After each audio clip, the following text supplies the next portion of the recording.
what plans do you have for Compass for the next 3 years? I think for us, it's always around how do we continue to be the best product in this space, and so what comes with that is continuing and improving the support that we provide schools. It means that in terms of what school expectations are, the hope is that we're slightly ahead, or at least we're in a position to be able to accommodate requests as soon as possible. So schools use this for a variety of things, from the administrative, hopefully reducing the administrative burden that they have on teachers, through to improving the communication between schools and homes, so building that home-school partnership. I think for those two things, we need to be continuing to innovate. And so if you look across most of our investment and kind of almost all the revenue that comes into this business, it goes back into obviously making what we've got better. So making sure we've got a large enough support team to accommodate increases in demand as we add new functionality, but also how do we go about really building the functionality and predicting what's going to be there, what's a school going to hope to do through technology in 2-3 years time, recognising that there's probably a 12-18 month lag of engineering effort before you can actually take it to market. Yes. And so where do I see particular areas of investment for us? We're doing a ton in the data and analytics space. Mm-hmm. So the hope there is that we can leverage all of this data that a school's collecting, everything from wellbeing observations, positive behaviour observations, attendance, truancy, through to academic performance and even parent engagement. How do we kind of bring all of that together so that a school can get a picture? So if you've got 2,000 kids at your school, how can you start to get some real insight into, at the moment you can see what's going on, you can see things that you're interested in.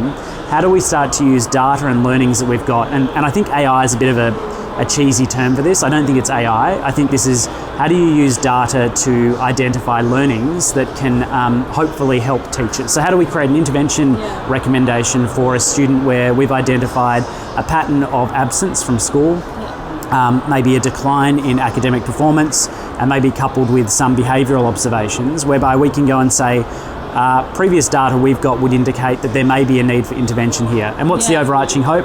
The hope is that we can improve academic outcomes for kids, absolutely, but probably the root of it is people are going through a challenging time. Life is not easy, and I think you see in schools that this is coming through. The amount of wellbeing observations and things like that are arising is large.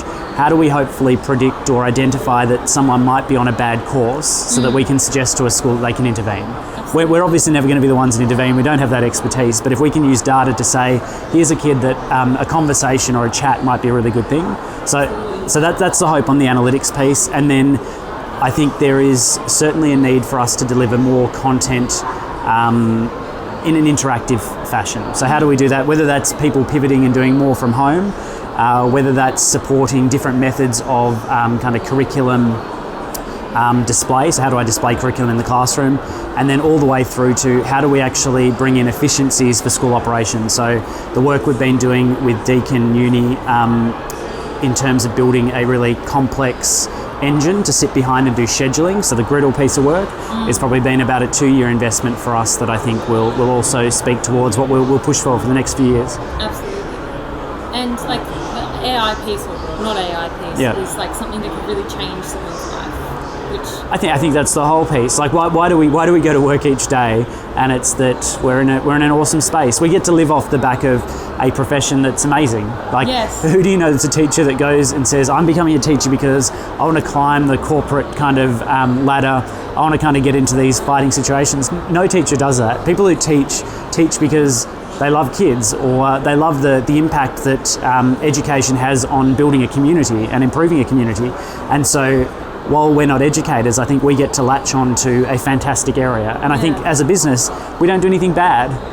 We're not making soft drinks that aren't good for you. We're not doing something that's negative for the environment.